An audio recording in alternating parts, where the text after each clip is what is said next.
The first time someone opens your front door without permission, you think it is a mistake. The second time, you realize they believe they own your home. That thought ran through my mind the moment I stepped onto my front porch and noticed my front door standing slightly open. I had left for the hardware store less than 40 minutes earlier to pick up a replacement sprinkler timer and a box of deck screws. I clearly remembered locking the deadbolt before backing my pickup down the driveway. The afternoon sun reflected off the windows of neighboring houses, while automatic sprinklers clicked rhythmically across perfectly trimmed lawns. Somewhere nearby, a lawn mower hummed steadily, and the smell of freshly cut grass drifted through the warm suburban air. Everything looked completely ordinary except my front door. My pulse quickened, but I did not rush inside. Instead, I pushed the screen door open slowly and called out, "Emily?" No answer. My wife had taken our granddaughter shopping that afternoon, so I already knew the house should have been empty. As I stepped into the foyer, polished hardwood floors creaked softly beneath my boots. Then I heard a familiar voice coming from the living room. "These shelves are definitely against community guidelines." I turned the corner and found Brenda Holloway standing comfortably inside my house with a clipboard tucked beneath one arm. She was studying my living room as though she were giving a guided tour instead of standing inside someone else's property. Her cream-colored blazer looked perfectly pressed despite the July heat, and she barely glanced at me before making another note on her inspection sheet. My stomach tightened, but I forced myself to stay calm. "Brenda," I said evenly, "why are you inside my house?" She looked up with complete confidence, almost amused that I had asked. "Your front door was unlocked." "No," I replied. "It was locked when I left." She smiled politely, the same practiced smile she wore during every HOA meeting. "Well, it certainly was not locked when I arrived." I noticed what appeared to be an open entry point and decided to verify there was no emergency. Once I was already inside, I figured I might as well address several compliance concerns. She casually pointed toward my bookshelf, then toward a family photograph hanging above the fireplace, as though any of it somehow justified crossing my front threshold. I stared at her for several seconds before speaking again.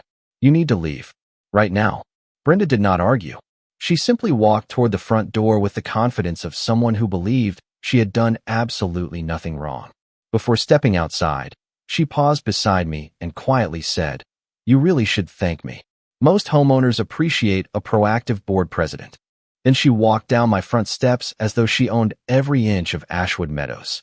Across the street, two neighbors pretended to organize their recycling bins while carefully watching the entire exchange. Another neighbor stood beside his mailbox, avoiding eye contact the moment I looked in his direction. None of them seemed surprised that Brenda had just walked out of my house.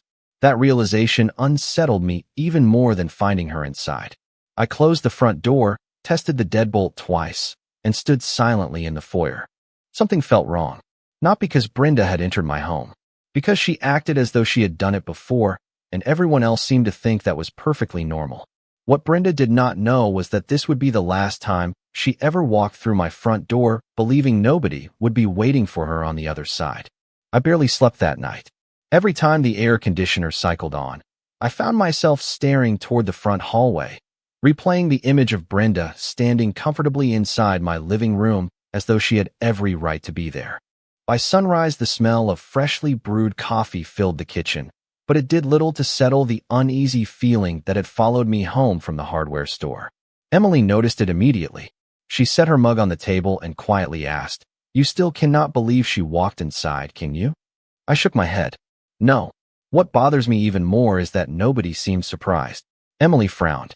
Maybe they did not actually see what happened. I looked out the kitchen window toward the houses across the street where curtains were already beginning to move. They saw enough. Around 8 o'clock, I walked across the street to speak with our neighbor, Martin Ellis, a retired firefighter who had lived in Ashwood Meadows longer than almost anyone else. He was watering flower beds along his driveway when I approached. The steady spray from the garden hose sparkled beneath the morning sun while robins hopped across his lawn searching for worms. "Morning, Grant," he said with an uneasy smile. "Morning, Martin. Can I ask you something?" He nodded. "Yesterday, did you happen to see Brenda leave my house?" His eyes dropped toward the concrete driveway before he answered. "I saw her come down your steps. Did that seem normal to you?" He hesitated long enough to tell me everything before he even opened his mouth. She has always been enthusiastic. Enthusiastic enough to walk into someone's home. Martin slowly turned off the water. Look, I do not agree with everything the board does. But Brenda has been around here for years. People usually avoid arguing with her. That was not my question. He sighed deeply. No, it is not normal. But most folks figure it is easier to let her have her way than spend months fighting with the HOA. I thanked him for his honesty and walked back home with more questions than answers. If the neighborhood had slowly accepted behavior that should never have become acceptable, then Brenda had been rewarded every single time nobody challenged her. That afternoon, I decided to test something. Before leaving for the grocery store, I locked the deadbolt, checked it twice, and took a close photograph of the latch with my phone showing the exact time. I even slipped a thin strip of transparent tape along the edge of the door where it would separate if the door opened. It was a simple trick I had learned years ago while renovating vacant rental properties. 45 minutes later, I returned. The tape had been broken. My front door was closed, but the deadbolt was unlocked. Nothing inside appeared disturbed.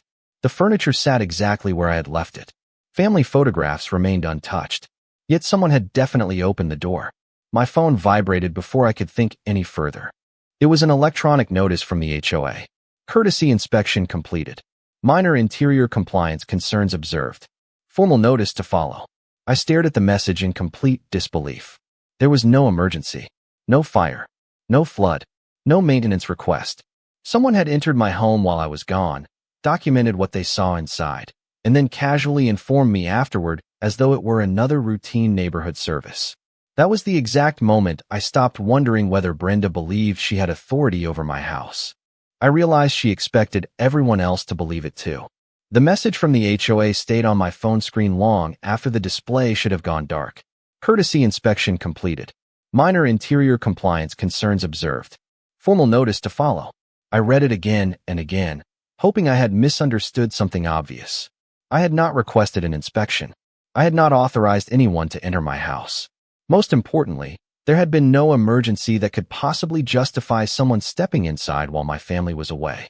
Emily walked into the kitchen carrying a basket of folded laundry and immediately noticed the look on my face. Without saying a word, I handed her my phone. She read the notice slowly before looking back at me. Grant, she said quietly, they admitted it. I nodded. They put it in writing. We sat together at the dining room table while afternoon sunlight stretched across the hardwood floor. Outside, children rode bicycles along the sidewalk. Someone washed a pickup truck 2 houses down, and sprinklers clicked methodically from yard to yard. Ashwood Meadows looked exactly like the kind of neighborhood where nothing unusual ever happened. That was what made the situation feel so unsettling. Behind the tidy lawns and friendly waves, people had apparently accepted behavior that would have shocked anyone outside the subdivision. I opened my laptop and downloaded every electronic notice the HOA had ever sent me. Then I created a folder labeled HOA Timeline. The courtesy inspection message became the first file. Next, I saved the photograph showing my locked deadbolt before leaving home. I added the photograph of the broken tape when I returned. Then I wrote the exact departure time, arrival time, weather conditions, and everything I had observed inside the house. Years earlier, my father had taught me something during a property insurance claim after a storm damaged our family garage. He always said memories become opinions, but records become evidence. I intended to remember that lesson. The following morning, I stopped by a home security store on the edge of town. A young employee demonstrated several camera systems, while rows of video doorbells and motion sensors lined the walls behind him. I selected a system with continuous recording, cloud storage, interior cameras facing the foyer, and exterior cameras covering the front porch, driveway, and both side entrances. Most people buy these after a package disappears, the employee said while loading the boxes into my cart. I hope that is all you are dealing with. I smiled politely without explaining the real reason. By late afternoon, I had finished installing everything myself. Small indicator lights blinked quietly above each camera as I tested every viewing angle from my phone. The front entry, the hallway, the living room, even the inside view facing the front door were now fully documented. I also replaced the deadbolt with a new commercial-grade lock and photographed every completed installation. Emily watched me tighten the final screw before asking the question that had been on both our minds. Do you think she will come back? I looked toward the front door, now protected by far more than a simple lock. I do, I answered calmly, because nobody has ever stopped her before. Just after sunset, my phone chimed with a motion alert from the front camera.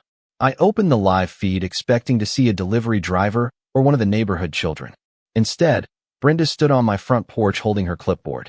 She looked directly toward the house, tested the doorknob once with complete confidence, paused for only a second, then quietly walked away after realizing it would not open. She had no idea that every second of that visit had just been recorded, timestamped, and automatically backed up before she even reached the sidewalk. The next few days settled into a pattern that was almost more disturbing than the first intrusion. Every morning began with the familiar sounds of Ashwood Meadows waking up. Garage doors rolled open, delivery trucks stopped at neatly trimmed driveways, coffee drifted through open kitchen windows, and the distant hum of leaf blowers blended with birds singing from maple trees lining the sidewalks. Outwardly, everything looked peaceful. But every evening my security system quietly added another video clip to the growing archive on my phone. Brenda never stayed long.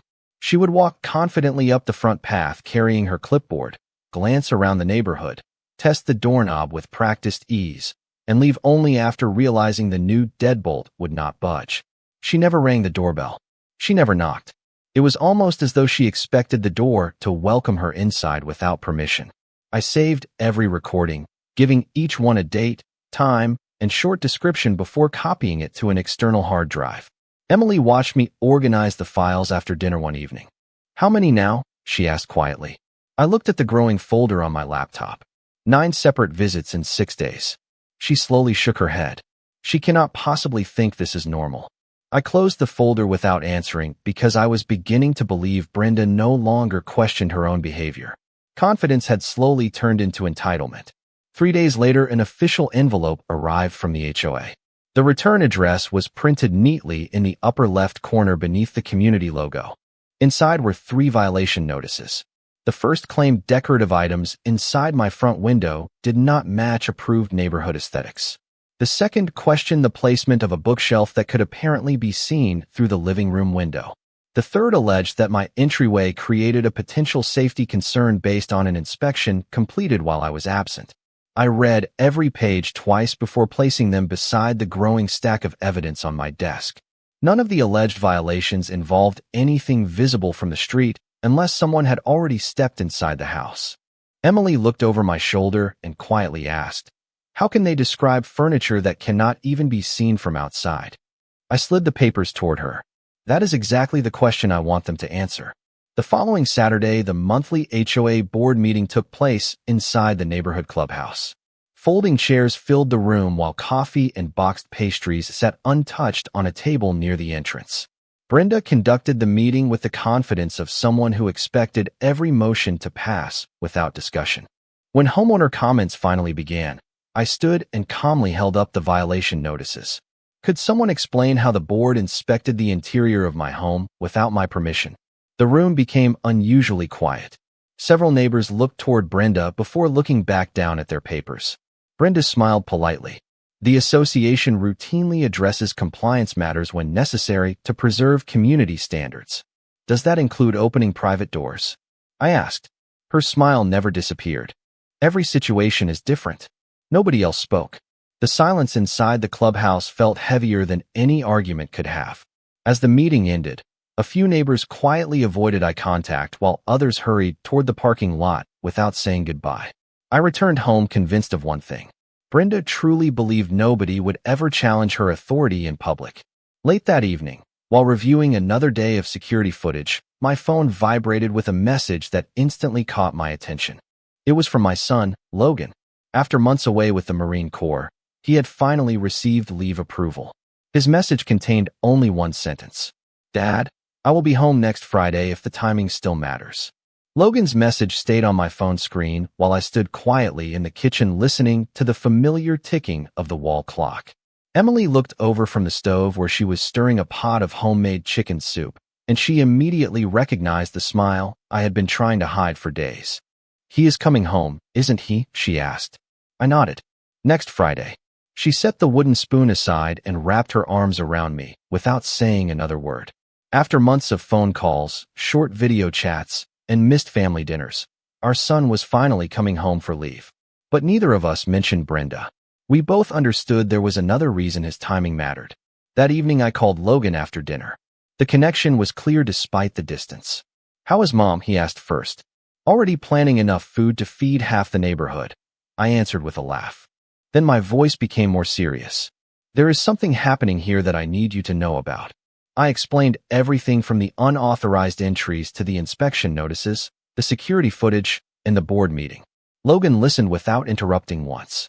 When I finally finished, there was a long silence before he quietly asked, "Do you have everything documented?" I looked toward the laptop sitting open on the dining room table. "Every video, every notice, every message, every date." "Good," he replied calmly. "Keep doing exactly what you were doing. Do not argue with anyone. Let them make their own mistakes." His answer reminded me so much of my own father that I could not help smiling. "You sound older than I remember." He laughed softly. "The Marine Corps teaches patience just as much as discipline." Before ending the call, he added one final sentence. "Do not tell anyone I am coming home." Not yet. The next several days passed almost exactly as before. Brenda continued arriving every afternoon carrying the same clipboard. Sometimes she paused on the porch for less than 30 seconds. Other times she stood at the front window pretending to examine landscaping while carefully looking through the glass toward the foyer. Every visit ended the same way. She tested the doorknob, found it locked, and walked away. Every visit became another time-stamped recording stored automatically in 3 separate locations. By Thursday evening, I had accumulated nearly 2 weeks of uninterrupted footage. Emily watched another clip play across the television in our living room. Brenda approached confidently, reached for the handle without knocking, paused when it would not open, then walked away looking slightly irritated. Emily folded her arms. "She is not even trying to hide it anymore." I shook my head. "She does not think she has to." Early Friday morning, I drove to the airport before sunrise.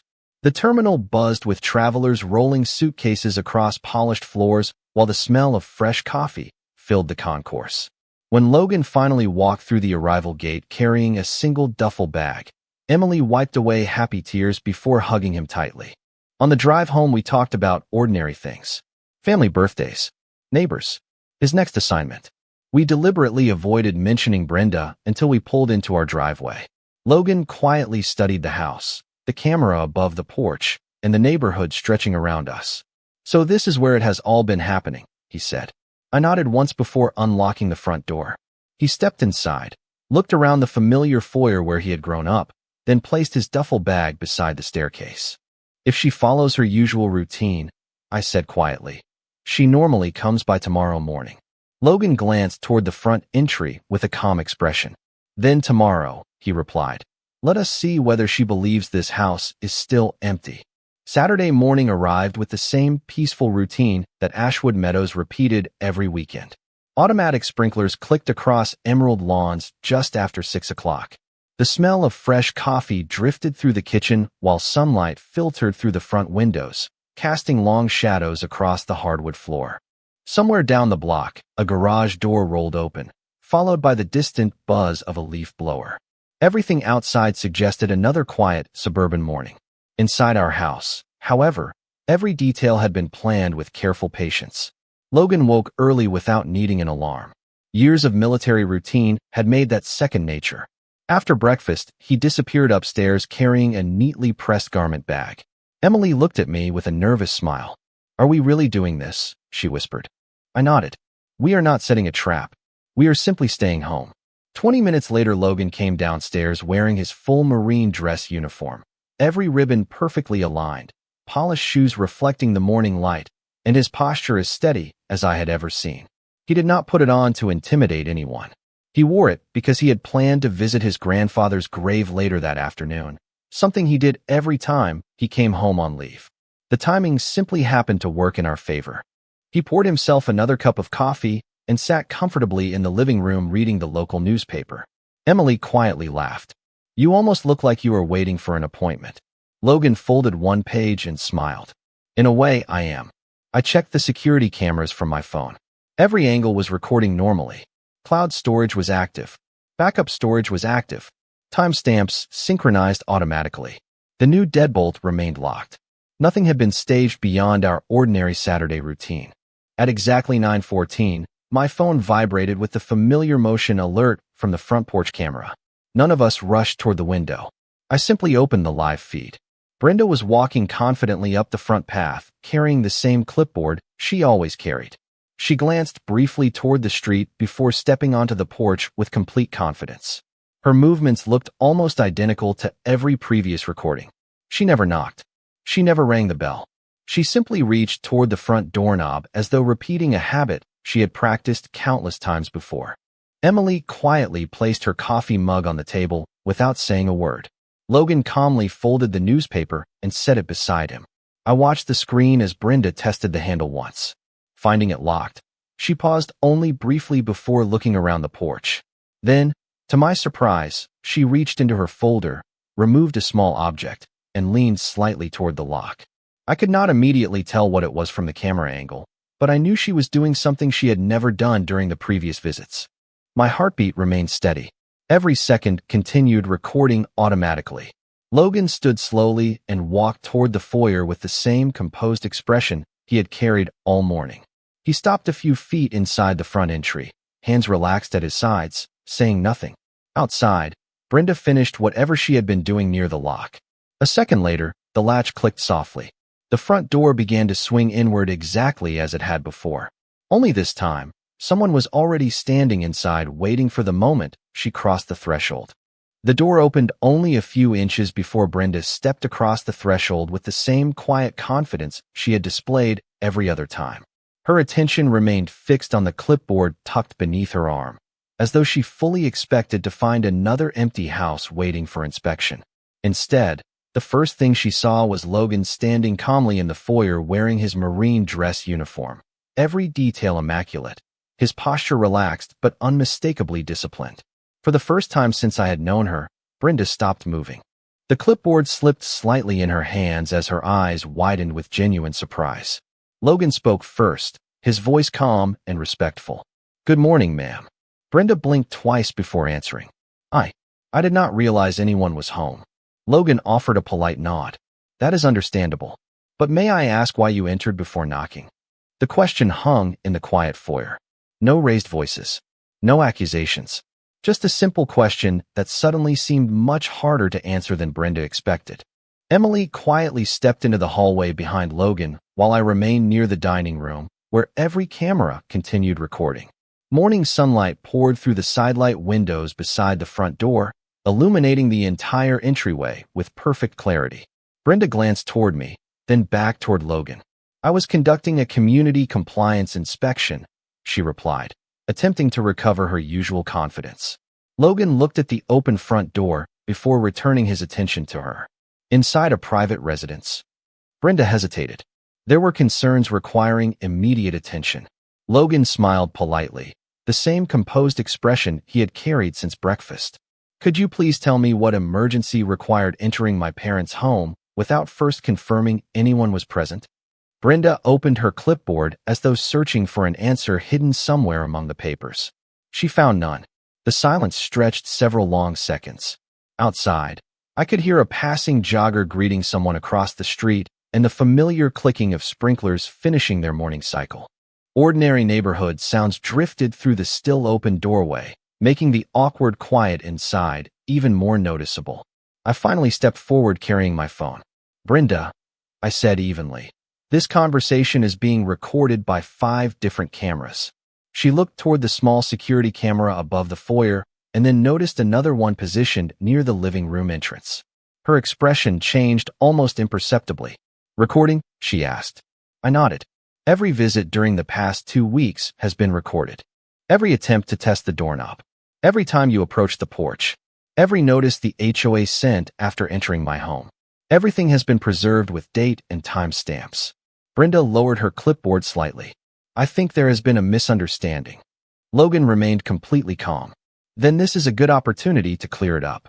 Emily quietly placed a folder on the entry table beside the door. Inside were printed photographs of the security footage, copies of every violation notice, and a written timeline matching each recorded visit. Brenda's eyes moved from the folder to the cameras and back again. The certainty she had carried into our house only moments earlier was beginning to disappear. Before anyone spoke again, another motion alert chimed softly from my phone. I glanced at the live feed from the front porch camera and saw 3 neighbors standing near the sidewalk, looking toward our house after noticing the open door. They had unknowingly arrived just in time to witness the one conversation Brenda had never expected anyone else to hear. The neighbors remained near the sidewalk, pretending to admire freshly planted flower beds while their attention stayed fixed on our open front door. Word traveled quickly through Ashwood Meadows, and people who had ignored months of rumors suddenly found themselves watching the first conversation they had never expected to witness. Brenda noticed them almost immediately.